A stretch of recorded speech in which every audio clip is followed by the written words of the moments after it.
A ver, si Dios es siempre mi benefactor, ¿por qué no siempre las cosas resultan como yo quiero? Que claro, es fácil reconocer que Dios es mi benefactor cuando tengo trabajo, cuando tengo salud, cuando mi familia está bien. Pero ¿cómo quieres que crea que Dios es mi benefactor si estoy enfermo? Si me corrieron del trabajo, si no me va a alcanzar para la quincena. ¿Cómo puedo creer que Dios es mi benefactor? Y entonces viene la duda. Ah, caray, ¿dónde queda eso de que Dios es mi benefactor? Si la vida está bien difícil. Sí, esta vida, de este lado de la historia, en lo que llega la herencia prometida. Pero va a llegar y por eso aguantamos. Nuestras aspiraciones, repito, no están de este lado de la historia. Nuestras aspiraciones están en cielos nuevos y tierra nueva.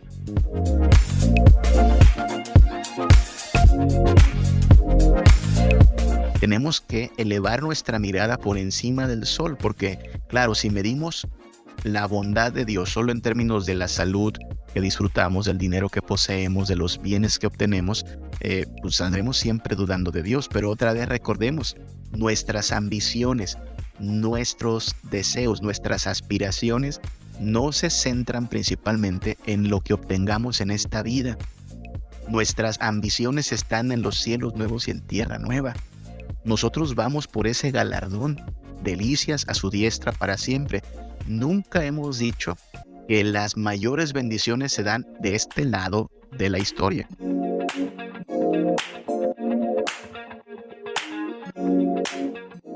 Somos muy buenos para quejarnos, somos muy dados a dar rienda suelta a nuestra queja, nos quejamos por muchas cosas y básicamente quejarnos significa decirle a Dios, no lo sabes hacer, porque si Dios es el autor de la realidad, solo pensemos eso, no hay nada que acontezca que no venga por la suprema voluntad de Dios. Lo que ocurrió es lo que Dios avaló, lo que Dios determinó que ocurriese.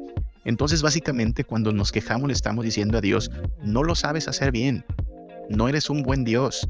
Y eso, aparte de ser blasfemo, pues es contrario a confiar en que Dios es nuestro benefactor. No te quejes. Si de veras es nuestro benefactor, tenemos que creer que todo lo que hace lo hace para su gloria y para nuestro bien. Temporalmente no lo vemos así, pero otra vez tenemos que poner nuestra mirada en el porvenir, en la gloria, en las delicias a su diestra.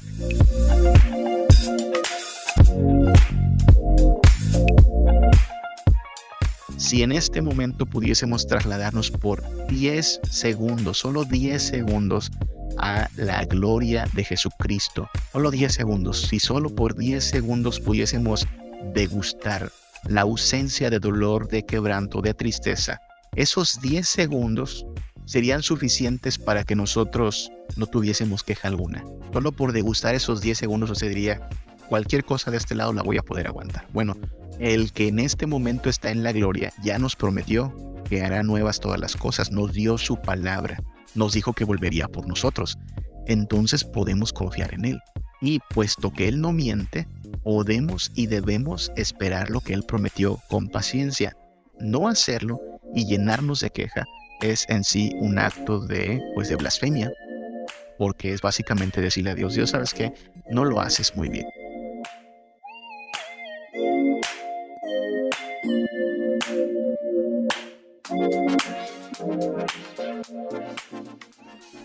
Estamos hablando de cómo los cristianos sí tienen ambiciones. Básicamente ese ha sido nuestro pensamiento. Los cristianos sí tienen ambiciones, sí tenemos ambiciones. La palabra ambición puede sonar algo drástica, ¿no? Algo, a lo mejor hasta mundana para algunos. No sé si usted se ha preguntado alguna vez, ¿soy ambicioso? ¿No soy ambicioso?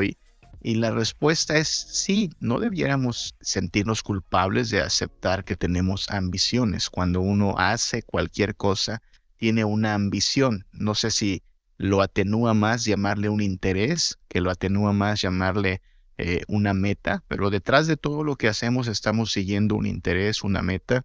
Usted va a trabajar porque tiene un interés de por medio. Usted va a visitar a un amigo porque tiene un interés de por medio. E incluso cuando hablamos de interés, no nos referimos a un interés material. Hay intereses que son mayores que los materiales, ¿no? Por ejemplo, cuando usted quiere sanar de su enfermedad, usted pone primero el interés de su salud por encima del interés económico. ¿Cuántos de nosotros no hemos visto que ante la enfermedad, pues vemos de dónde sacamos ahorritos, pero tratamos de bendecir al que está en enfermedad, ¿no? Entonces, no hablamos de interés solamente en términos materiales o económicos. Hay intereses que sobrepasan a lo material, al dinero. Y de hecho, ahí es donde está la clave. El cristiano tiene un interés mayor que el dinero, mayor que las posesiones temporales. Eh, me parece que esa es la forma en la cual tenemos que ver nuestras ambiciones. No es que no seamos ambiciosos, sino que no nos vamos a conformar con demasiado poco, ¿no?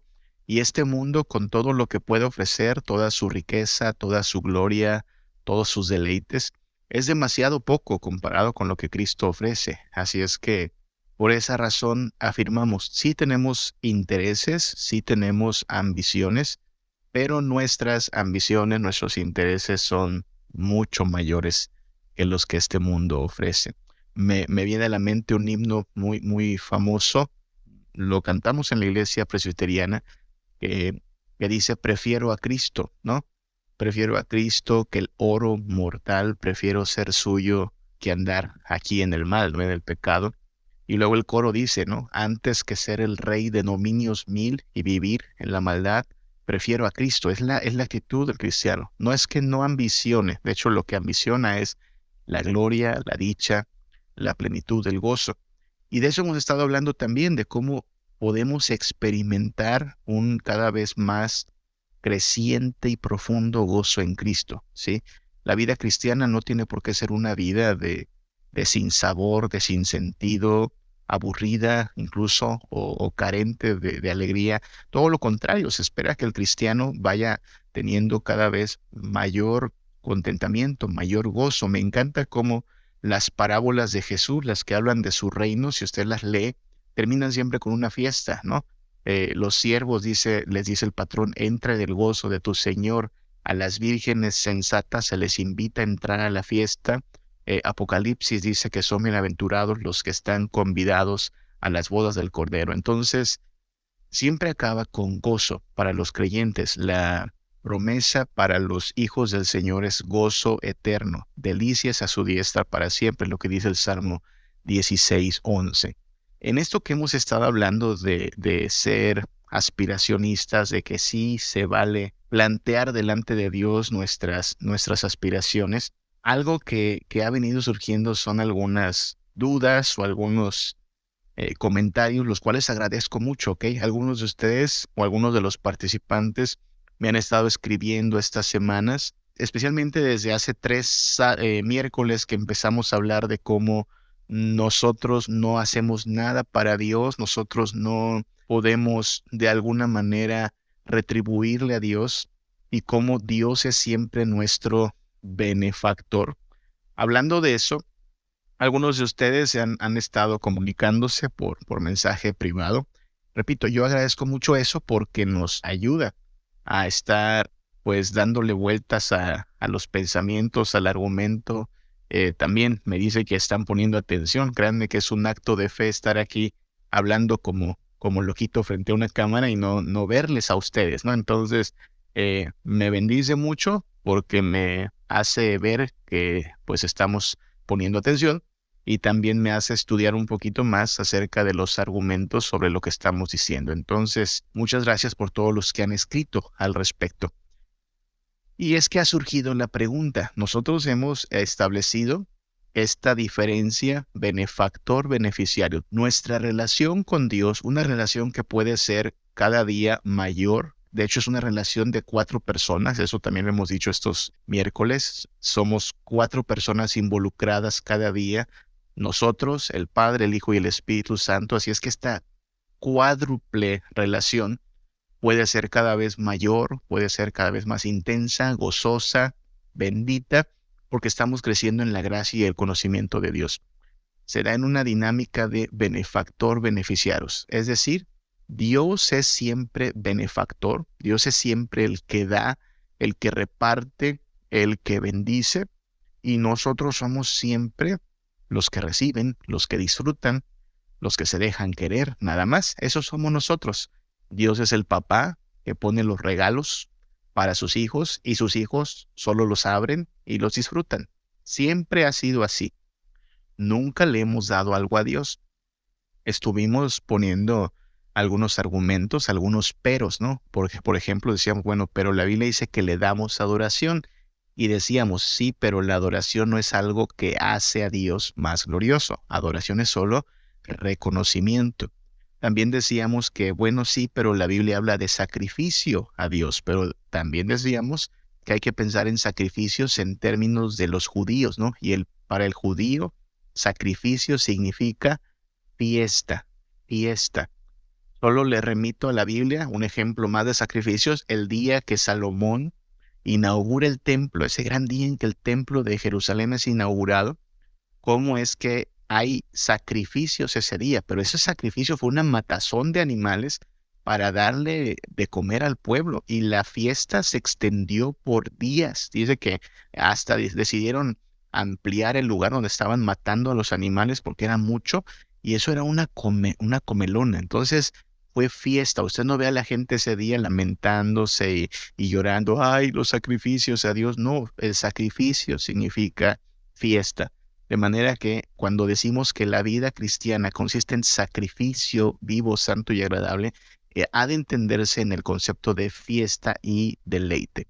Decíamos también que la Biblia dice servir, pero cuando Jesús dice que no podemos servir a Dios y a las riquezas, establecíamos que, de hecho, no servimos a las riquezas al darle algo a las riquezas, sino cuando recibimos de ellas. Entonces vuelve a ser un asunto de quién es nuestro benefactor, de quién nos beneficiamos, porque esa es la dinámica siempre.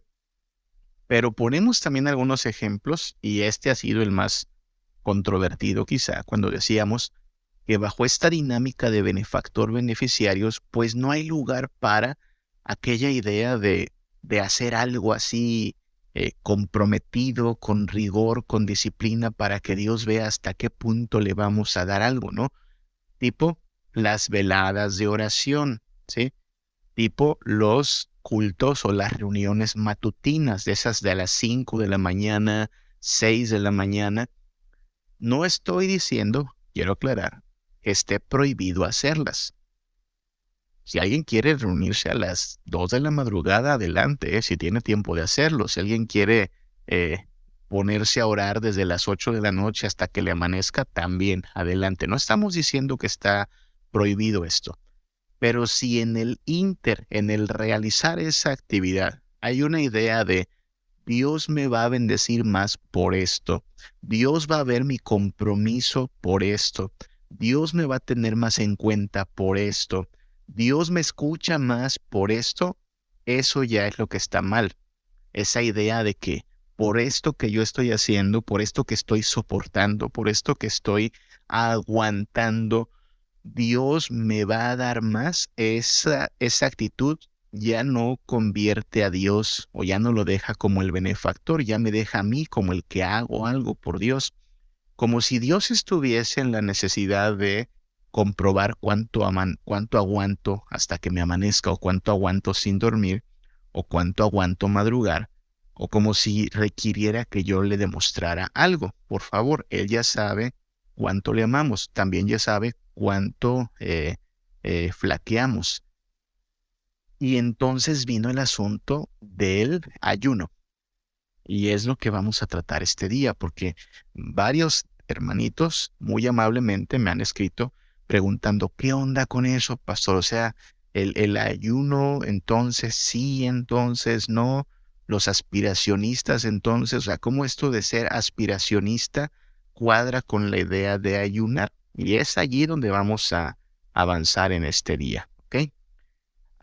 Empezando por el hecho de que como aspiracionistas, o sea, como personas que deseamos encontrar en Cristo nuestro todo en todo, hacer de Cristo nuestro todo en todo, pues vamos a enfrentar ciertas luchas espirituales, personales. Esto de buscar a Cristo como nuestro mayor bien va a ponernos en algún momento a batallar contra la ansiedad, ¿sí? La ansiedad es algo que se ha desatado mucho en los últimos años. Es quizá la enfermedad o el padecimiento de esta generación. Mucha gente experimenta ansiedad. Y gran parte de nuestra ansiedad proviene de preguntarnos, ¿no? ¿Será que Dios sí me cuida? O sea, ¿será que Dios me va a cuidar después de esta época que todavía está reciente, que es de la pandemia? Mucha gente experimentó ansiedad, ¿no? Y básicamente la ansiedad viene de pensar o de albergar el pensamiento de que Dios no me va a cuidar bien. O sea, algo se le va a escapar a Dios. Recordemos que Jesús le dice a sus discípulos allá en Mateo 5 y 6, especialmente Mateo 6, que no nos afanemos, ¿no? Que ni los pajaritos se afanan, ellos viven bajo el cuidado de Dios. Entonces, como aspiracionistas, como beneficiarios de Dios, vamos a batallar con la ansiedad, porque otra vez es un asunto de fe. Creer que Dios es nuestro benefactor y que nosotros siempre somos sus beneficiarios es un asunto de fe. Porque siempre nos gana esto de, no, pero ¿qué puedo hacer para asegurarlo, no? Para asegurar que, mira, sí me va a cuidar. Por eso es tan tentadora la idea de convertirme yo en el que da algo. Sí, o sea, quiero asegurar el favor de Dios. ¿Qué tengo que hacer? Es muy tentador por eso. Y viene de la ansiedad, esa actitud, ¿no? Vamos a batallar también con la duda. Sí, muchos de nosotros vamos a batallar con la duda, pensar, ¿será que es verdad esto? Porque suena demasiado bueno. No sé si usted ha tenido ese pensamiento en que tocamos estos temas, pero la idea es, me estás diciendo que Dios me bendice aunque no me necesita, lo cual hasta ahí vamos bien. Pero me estás diciendo además que no hay nada que yo haga para que Dios se comprometa más conmigo. O sea, que estás diciéndome que no tengo que eh, sufrirlo, padecerlo, sino que hasta tengo que gozarlo y llevármela lo más alegre posible porque Dios siempre me ama en Cristo. Y a muchos nos hace dudar, ¿no? Porque la pregunta entonces es, a ver, si Dios es siempre mi benefactor, ¿por qué no siempre las cosas resultan como yo quiero? Porque claro, es fácil reconocer que Dios es mi benefactor cuando tengo trabajo, cuando tengo salud, cuando mi familia está bien. Pero ¿cómo quieres que crea que Dios es mi benefactor si estoy enfermo? Si me corrieron del trabajo, si no me va a alcanzar para la quincena. ¿Cómo puedo creer que Dios es mi benefactor? Y entonces viene la duda, ¿no? Es decir, no, suena bonito, pero no es tan sencillo como esto. Entonces, tenemos que elevar nuestra mirada por encima del sol, porque, claro, si medimos la bondad de Dios solo en términos de la salud que disfrutamos, del dinero que poseemos, de los bienes que obtenemos, pues saldremos siempre dudando de Dios. Pero otra vez recordemos, nuestras ambiciones, nuestros deseos, nuestras aspiraciones no se centran principalmente en lo que obtengamos en esta vida. Nuestras ambiciones están en los cielos nuevos y en tierra nueva. Nosotros vamos por ese galardón, delicias a su diestra para siempre. Nunca hemos dicho que las mayores bendiciones se dan de este lado de la historia. Claro, hemos dicho que Dios nos trata muy bien. Más de la mitad de los que están aquí conectados recibirán su aguinaldo, espero. Más de la mitad de los que están aquí conectados han tenido un año bendecido a pesar de todo. Así es que tampoco estamos diciendo que Dios nos trata requete mal, no, sus misericordias son nuevas cada mañana. Pero viene el lamento por la enfermedad, por la necesidad, y ahí es donde entra la duda. Ah, caray, ¿dónde queda eso de que Dios es mi benefactor? Si la vida está bien difícil, sí, esta vida, de este lado de la historia, en lo que llega la herencia prometida, pero va a llegar y por eso aguantamos. Nuestras aspiraciones, repito, no están de este lado de la historia. Nuestras aspiraciones están en cielos nuevos y tierra nueva. No porque no los vemos son menos reales, todo lo contrario. La Biblia dice, el apóstol Pablo dice, ¿no? La esperanza que vemos, ¿para qué la esperaríamos? Pero como no lo vemos aún, con paciencia lo aguardamos. Y de este lado, las leves tribulaciones momentáneas producen un cada vez más excelente y eterno peso de gloria. Por eso aguantamos, porque lo que nos ofrece Cristo es algo por lo cual vale la pena incluso morir. Entonces vamos a batallar con la duda, pero poniendo nuestra mirada en Cristo y en el galardón prometido, esa duda va a ser disipada. Y vamos a batallar, oh sí, hermanos míos, vamos a batallar con la queja, porque de este lado de la historia, como ya dijimos, las cosas están difíciles. Y es posible que de nuestra boca salgan palabras de queja. De hecho, es algo de lo que tenemos que arrepentirnos mucho, hermanos. Somos muy buenos para quejarnos, somos muy dados a dar rienda suelta a nuestra queja, nos quejamos por muchas cosas y básicamente quejarnos significa decirle a Dios, no lo sabes hacer, porque, porque si Dios es el autor de la realidad, solo pensemos eso, no hay nada que acontezca que no venga por la suprema autoridad de Dios, por la suprema voluntad de Dios. Lo que ocurrió es lo que Dios eh, avaló, lo que Dios determinó que ocurriese. Entonces, básicamente, cuando nos quejamos, le estamos diciendo a Dios, no lo sabes hacer bien, no eres un buen Dios. Y eso, aparte de ser blasfemo, pues es contrario a confiar en que Dios es nuestro benefactor. No te quejes. Si de veras es nuestro benefactor, tenemos que creer que todo lo que hace lo hace para su gloria y para nuestro bien. Temporalmente no lo vemos así, pero otra vez tenemos que poner nuestra mirada en el porvenir, en la gloria, en las delicias a su diestra. Y si nos pudiésemos trasladar un instante, hermanos, no sé si ha pensado en eso, si en este momento pudiésemos trasladarnos por 10 segundos, solo 10 segundos, a la gloria de Jesucristo. Solo 10 segundos. Si solo por 10 segundos pudiésemos degustar la ausencia de dolor, de quebranto, de tristeza, esos 10 segundos serían suficientes para que nosotros, al volver a la realidad, no tuviésemos queja alguna. Degustar esa gloria haría que dijéramos, no hombre, esto lo puedo aguantar, quiero más que 10 segundos allá otra vez, quiero ir a una eternidad de aquello. Solo por degustar esos 10 segundos usted diría, cualquier cosa de este lado la voy a poder aguantar. Bueno, no tenemos el poder para trasladarnos 10 segundos a la gloria y degustarlo, pero el que en este momento está en la gloria ya nos prometió que hará nuevas todas las cosas, nos dio su palabra, nos dijo que volvería por nosotros. Entonces podemos confiar en Él. Y puesto que Él no miente, podemos y debemos esperar lo que Él prometió con paciencia. No hacerlo y llenarnos de queja es en sí un acto pues de blasfemia, porque es básicamente decirle a Dios, Dios, ¿sabes qué? No lo haces muy bien. Ahora, el hecho de que seamos aspiracionistas no significa que aspiramos a que se haga siempre nuestra voluntad, ¿no? Somos aspiracionistas porque tenemos ambiciones allá en los cielos nuevos y tierra nueva, cuando Cristo vuelva. Creemos que el Señor nos ha llamado a dicha, a felicidad, a gozo eterno. Temporalmente estamos aguantando dificultades, pero repito, tan pronto Cristo vuelva, esto se va a poner requete bien para los hijos de Dios. Ya tenemos bastantes bendiciones, pero se va a poner mejor todavía. Eso no quiere decir que somos una especie como de chiflados, de consentidos, de berrinchudos, que creemos que Dios le va a decir sí a cada petición. No.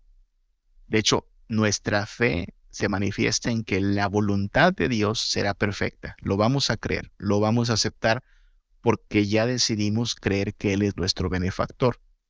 Por eso podemos orar como dice el Padre Nuestro, esa frase, ¿no? Hágase tu voluntad. ¿Te acuerdas de esa frase? Padre nuestro que estás en los cielos, santificado sea tu nombre, venga tu reino, hágase tu voluntad. ¿Sí? Porque es buena, porque es agradable, porque Él es nuestro benefactor y su voluntad será para nuestro bien. Y ahí es donde entra el tema, este tema. A ver, pero ¿qué pasa cuando estoy pidiendo y pidiendo a Dios y no ocurre lo que estoy pidiendo?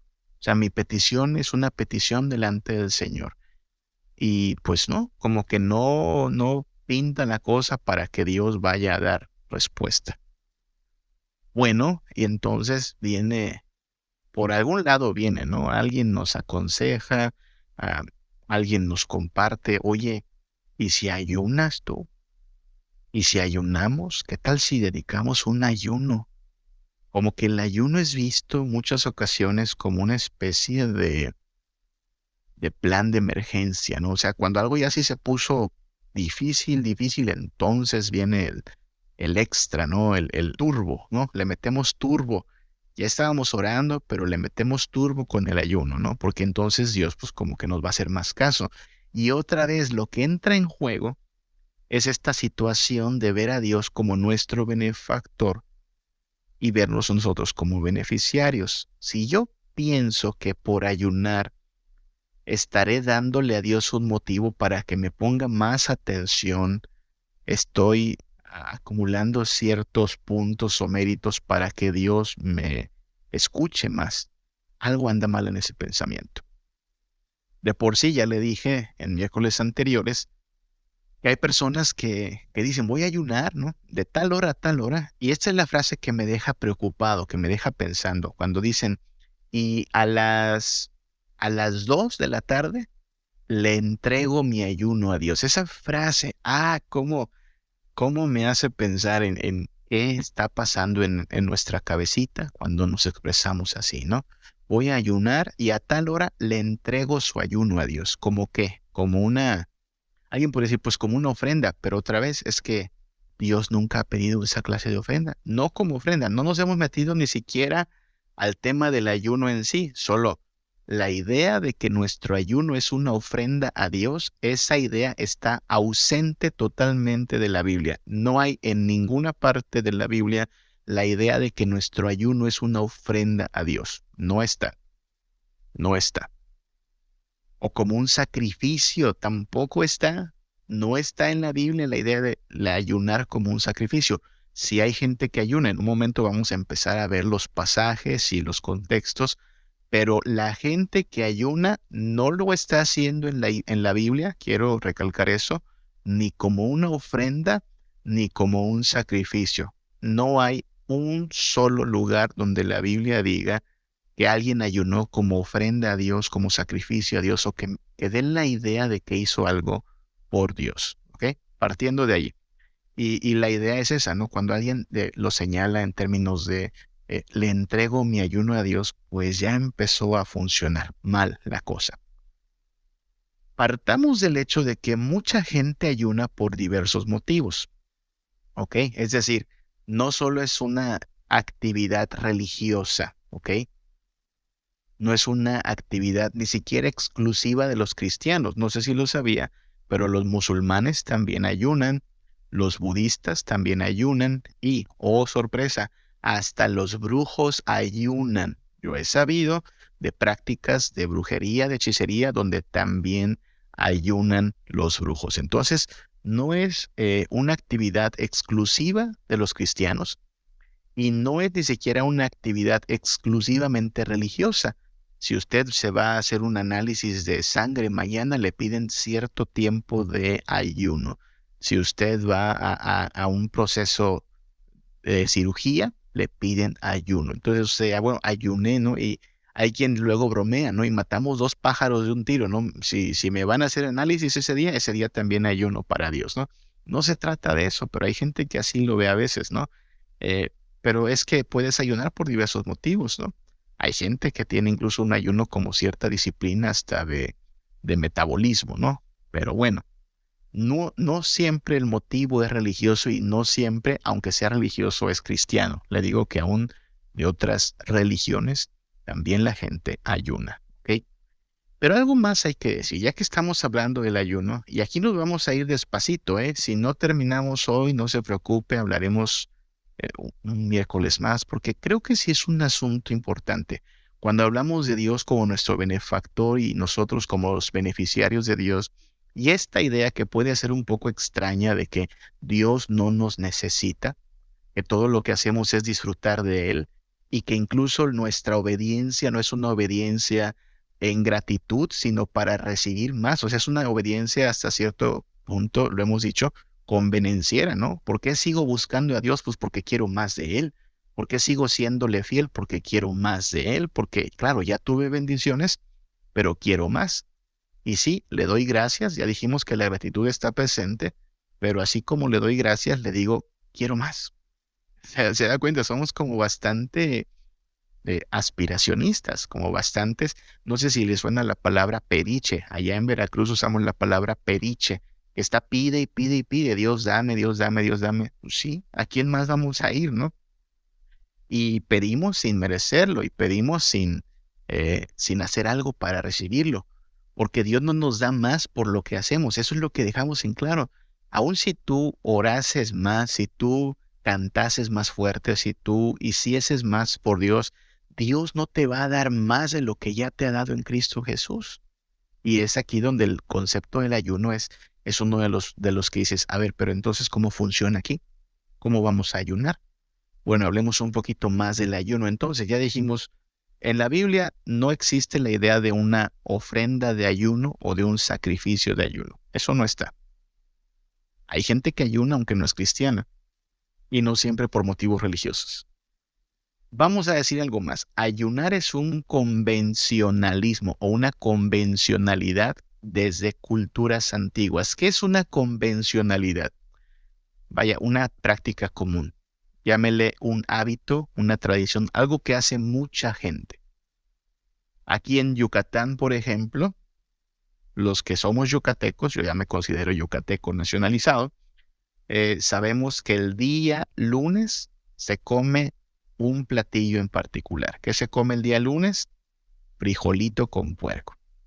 Y esa es una convencionalidad, es decir, lo hacemos todos, o bueno, no todos, pero la mayoría. Es algo que ya es una tradición arraigada, es algo común, una convencionalidad. Bueno, ayunar es una convencionalidad, algo que desde culturas antiguas la gente hace, ¿sí? Mire que nosotros tenemos también muchas convencionalidades e incluso nuestras convencionalidades tienen ciertas formas de expresarse que para los que las practicamos nos parecen comunes y no necesitamos más explicación. Por ejemplo, si usted fuera pariente mío, fuésemos amigos y yo lo veo entre semana y oye, el domingo te espero porque vamos a comer pastel en casa de mi papá, ¿no? Esa frase, ¿no? Mira, vamos a comer este domingo pastel en casa de mi papá, no faltes. ¿Qué le estoy diciendo? Cuando le decimos, vamos a comer pastel. ¿Qué hay detrás del comer pastel? ¿Solo comemos pastel porque sí? No, existe una convencionalidad que es que el día que alguien cumple años, hay un pastel y este pastel pues se parte en honor a aquel que cumple años, ¿ok? Si usted escucha que le digo el domingo partimos pastel en casa de mi papá, la siguiente pregunta, a lo mejor la más natural será, ¿quién cumple años? O a lo mejor por el hecho de que ya le estoy diciendo que es en casa de mi papá, usted dirá, pues cumpleaños su papá. Y llevamos el regalito para el papá, ¿no? Es tan común que solo por la idea comer pastel usted identifica fiesta, pachanga, cumpleaños, ¿no? Es más, cuando llegamos a una casa y está servido un pastel, preguntamos, ¿no? ¿Quién cumplió años?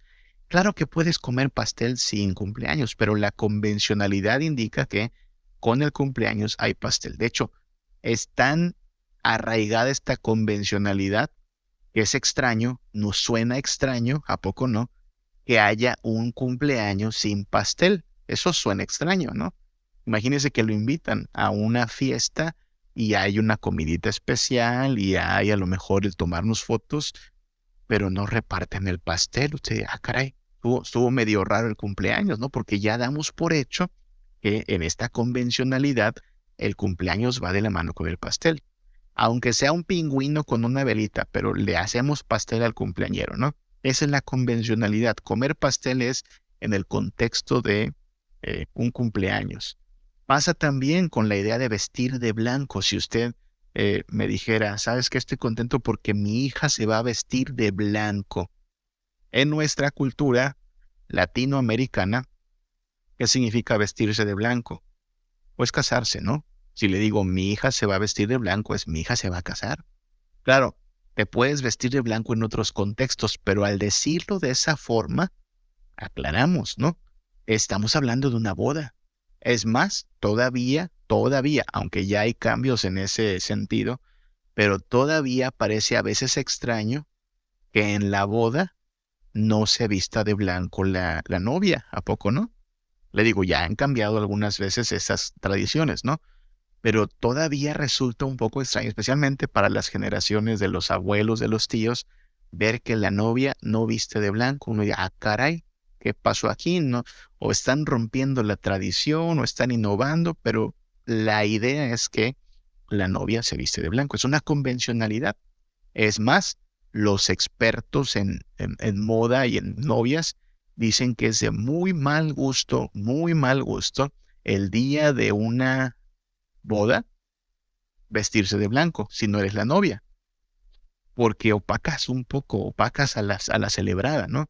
Entonces, en esta cultura, vestirse de blanco es casarse, ¿ok? Es una convencionalidad.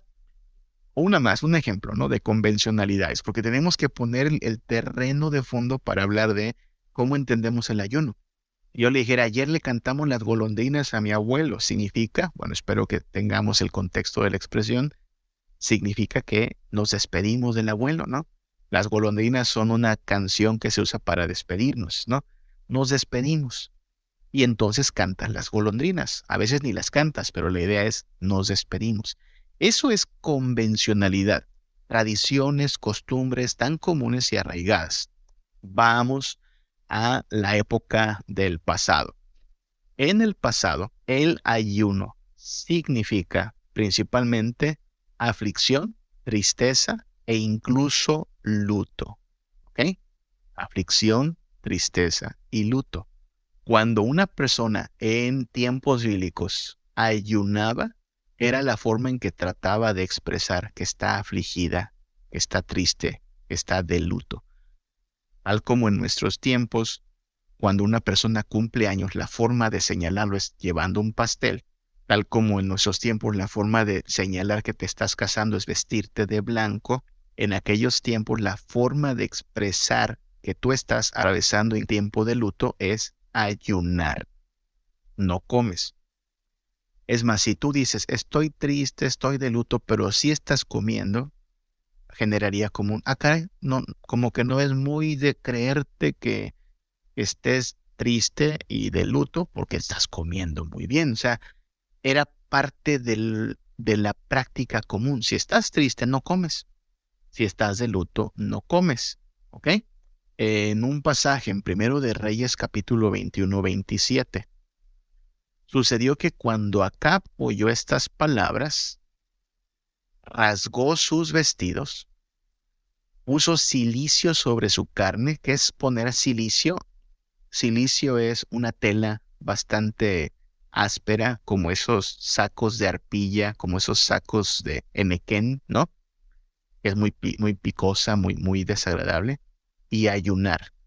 Y durmió en silicio y anduvo humillado. Es decir, cuando tú en el pasado experimentabas quebranto, dolor, aflicción, lo tenías que mostrar ayunando y vistiéndote de silicio. Era la forma de expresarle al mundo, hey, estoy mal, ¿no?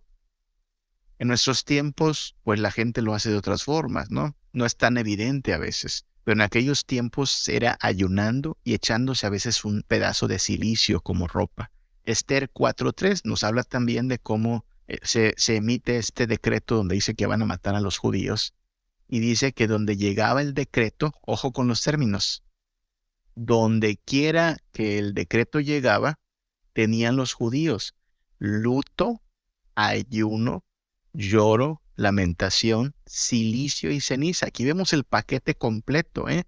En aquella época, en aquellos tiempos del pasado, si tú estabas de luto, tenías que mostrarlo con gestos, con actitudes, actividades e incluso con ropa, ¿no? Tú ayunabas y llorabas y lamentabas, pero era entrarle así a la llorada, ¿eh? Yo sé que suena extraño, pero era la forma de mostrar que estás quebrantado.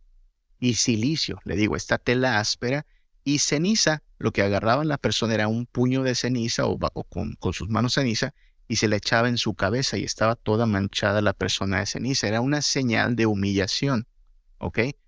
En nuestros tiempos todavía se ocupa en algunos lugares que el luto se manifiesta vistiendo de negro, ¿no? Y en una cultura donde el luto se manifiesta vistiendo de negro, tú no llegas el día del funeral con una ropa así, color neón, ¿no? Porque dices, oye, es un funeral, no llegas con ropa como para la comparsa del carnaval, no llegas con ropa sobria, negra, porque es lo que la convencionalidad marca. Pues en el pasado la convencionalidad era ayuno, silicio, ceniza, lloro, lamento. Ese era el luto, ¿ok? Segundo de Samuel, capítulo 12, versículo 16. Entonces David rogó a Dios por el niño. ¿Se acuerda ese niño que tuvo con Betsabé? Dios le dice, va a morir. Y entonces David se aflige, dice que le ruega a Dios, ayunó y entró y pasó la noche acostado en tierra. Era otra forma de mostrar también el quebranto, dormir en la tierra, no en la cama, no en tu lecho. ¿Ok? Entonces, el ayuno era una muestra de aflicción, de tristeza y de luto, ¿sí? Era la forma en la cual se mostraba que tú estabas afligido. Una convencionalidad del pasado. Hoy no es así. Hoy la gente le digo ayuna solo porque van a hacer exámenes de sangre al otro día, ¿no? Entonces, no es tan sencillo como decir que ya es nada más quedarse sin comer. Es más, si usted se levanta tarde y lo está dejando el autobús o va a llegar tarde al trabajo, usted se va sin desayunar y dice, mira, ayuné, pero no está afligido, no está triste, no está enlutado. Simplemente se le fue la mañana, ¿no? Algo más, en aquellos tiempos ayuno tiene que ver entonces, sí, con luto, pero también con quebranto, humillación y, ojo, arrepentimiento, ¿ok? Arrepentimiento. Cada vez que Dios emitía una amenaza de juicio, el propósito era que el pueblo procediera al arrepentimiento. Y como en aquel lugar la convencionalidad es que el arrepentimiento debe ir acompañado de silicio, ceniza y ayuno, pues la idea es que el arrepentimiento se mostraba con estas prácticas, con ayuno incluido. Por eso entendemos, por ejemplo, el pasaje de Isaías 22, del 12 al 13, ¿sí? Isaías 22, 12 al 13. Por tanto, el Señor Jehová de los ejércitos llamó en este día al llanto y a las endechas, que es estos clamores intensos, a raparse el cabello. Fíjese, en aquella cultura, raparse el cabello era señal de luto, a vestir silicio. Y he aquí, mira, lo que dice Dios es, Dios los está llamando al arrepentimiento, a que clamen como si estuvieran de luto. Ay, hemos pecado, ¿cómo hicimos esto contra Dios? Pero ¿qué ve Dios? Dice, gozo, alegría, matando vacas. O sea, armaron una fiesta, ¿no? Matan vacas, degollan ovejas, están comiendo carne, bebiendo vino. O sea, lo que dice Dios es, yo les advertí del juicio esperando que ustedes procedan al arrepentimiento, que esto les cause quebranto. Pero en vez de eso lo tomaron como motivo para ir a armar la pachanga. Es más, diciendo, comamos y bebamos, que mañana moriremos. ¿Nota el contraste? Dios diciendo, hey, debieran estar arrepentidos, y esto se muestra, pues, poniéndote de luto, y en vez de eso te pones de fiesta. Algo no cuadra allí. Otro ejemplo, en la historia de Jonás, dice Jonás 3, del 5 al 6. Jonás 3, del 5 al 6, dice, y los hombres de Nínive creyeron a Dios y proclamaron ayuno, y se vistieron de cilicio, ahí está otra vez el cilicio, desde el mayor hasta el menor de ellos. Y llegó la noticia hasta el rey de Nínive, cúbranse de cilicio, fue lo que ordenó el rey, ¿no? Clamen fuertemente, pero no solo era cubrirse de silicio y ayunar, sino conviértanse de su mal camino, o sea, arrepiéntanse. A lo mejor Dios tendrá misericordia y se apartará de su juicio que nos ha advertido. Note otra vez, el rey de Nínive dice, hey, vamos a clamar a Dios, vamos a pedirle que nos perdone. Pónganse todos de luto, ayunen, silicio, ceniza y conviértanse. Nota, en aquellos contextos, arrepentimiento iba acompañado de luto. Entonces, para ir poniendo en contexto y aprovechar los últimos minutos, el ayuno era una práctica del pasado que hoy ya no tiene esa idea.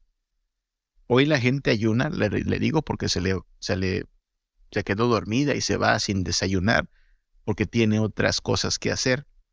Es más, ya ni siquiera identificamos nosotros ayuno con luto o con arrepentimiento. No es nuestros usos y costumbres, por así decirlo.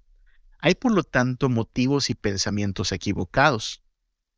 Porque si vamos a ayunar, no hemos de pensar que ayunar es dejar la comida para pasar más tiempo con Dios. Hay quien diría eso, ¿no? Bueno, es que ayunamos para pasar más tiempo con Dios. Ese en realidad es un falso dilema, hermanos. Y es uno que muchas veces escucho, ¿no? Bueno, es que dejamos de comer para pasar más tiempo con Dios. Es un falso dilema, no tienes que escoger lo uno o lo otro. Puedes comer y pasar tiempo con Dios. O sea, lo haces en cualquier relación, ¿no? Quieres estar con un amigo y puedes comer a la vez con él. Quieres estar con tu novia y puedes comer a la vez. De hecho, curiosamente, las amistades se cultivan muchas veces con la comida, ¿no? Entonces, no va a encontrar en la Biblia esta idea. Yo sé que es muy común y difundida, ¿no? Bueno, es que no comemos para pasar más tiempo con Dios. ¿De qué me hablas? Yo, cuando desayuné, estaba con Dios. No he cenado todavía a estas horas, creo que ya es muy tarde para cenar, ¿no? Pero si decido cenar, en ese momento no le digo a Dios, Dios, espérate tantito porque voy a cenar, ¿eh? Al rato te atiendo. No, estoy en comunión con Dios. Así es que es un falso dilema la idea de que voy a ayunar para pasar más tiempo con Dios. Hay gente que dice también, no, ayunamos para combatir los apetitos de la carne, ¿no? Porque ya sabes, la Biblia dice que hay que batallar. Bueno, sí, la Biblia dice que debemos hacer morir los deseos de la carne, pero cuando dice los deseos de la carne se refiere al pecado. Y allí carne significa pecado. Es decir, cuando se me está antojando una carnita asada, no es un deseo de la carne. Sí se me antoja carne asada, pero no es un deseo pecaminoso en sí, ¿no? No es contra lo que debo de luchar. No es decir, ay, como que tengo ganas de desayunar. No, no, no. Pero ese es un deseo de la carne. No, esos no son los deseos de la carne. Ese es el deseo de comer. Deseo de la carne es el deseo pecaminoso. Es el que debemos eliminar. Entonces, no caigamos en este dilema porque en este asunto también cayeron los que eran monjes en el pasado, ¿ok? Que creían que mortificar el cuerpo era hacerse más espiritual. No va a encontrar en la Biblia tampoco esta idea, porque ahí le va. Se nos acaba el tiempo, pero tengo que decir, los discípulos de Jesús no ayunaban. Puede buscar usted en el Evangelio y se va a dar cuenta que los discípulos de Jesús no ayunaban.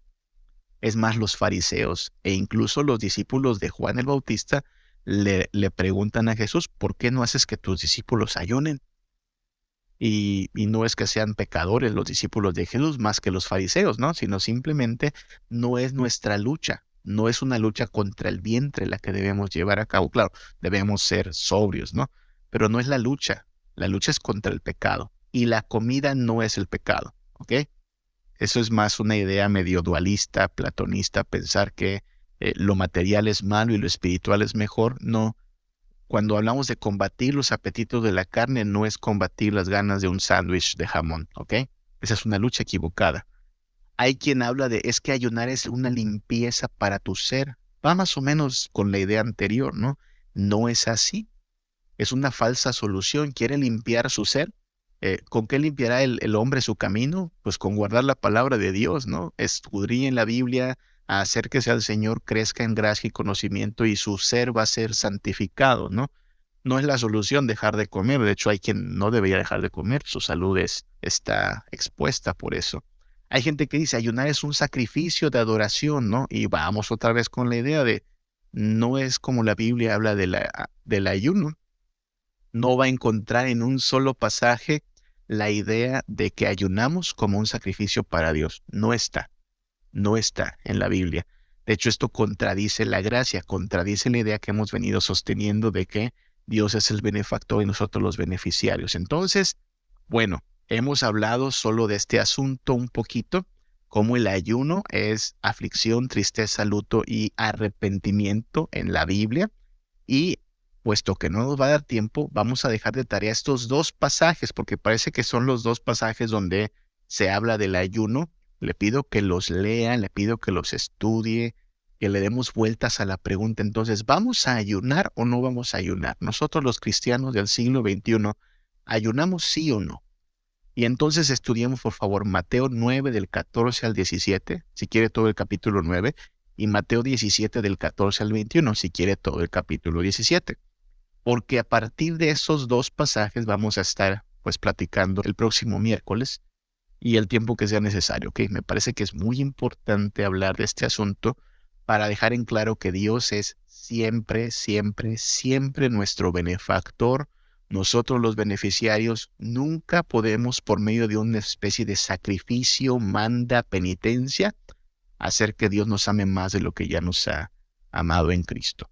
El tiempo se acaba, hermanos, y hay que meditar en esto. Entonces yo espero que Dios nos mantenga con esto en mente, reconociéndolo como nuestro benefactor y dejándonos querer, porque de eso se trata. En esta relación Él lo da todo y nosotros no somos más que beneficiarios. Está muy bueno esto, ¿no? Por gracia, por misericordia. Vamos a orar a nuestro Dios. Padre, bendícenos, dirígenos, sácianos de ti, guárdanos en tu gracia, ayúdanos a disfrutar tus bendiciones, estar agradecidos por ellas, pero deseosos todavía de más, aspirando la herencia que está reservada para tus hijos, no haciendo del oro y la plata temporales nuestro mayor tesoro, sino de tu Hijo Jesús, que todo lo que hagamos lo hagamos como beneficiarios tuyos, agradecidos sí, pero esperando más, todavía mucho más de ti, que nuestra mayor ambición sea estar en tu presencia donde hay delicias a tu diestra para siempre. Padre, te lo pedimos en el nombre de Cristo Jesús. Amén.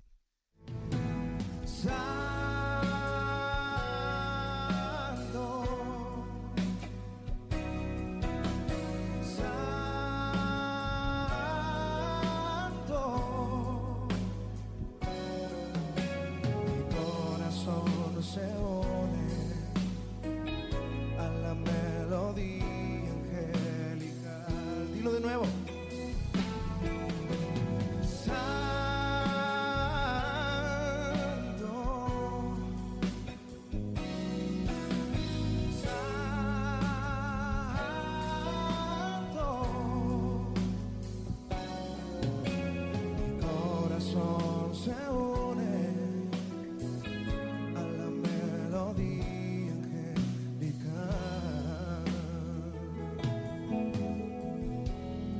Qué dulce es estar delante de ti, Señor. Qué dulce es estar en tu presencia, contemplando la hermosura de tu majestad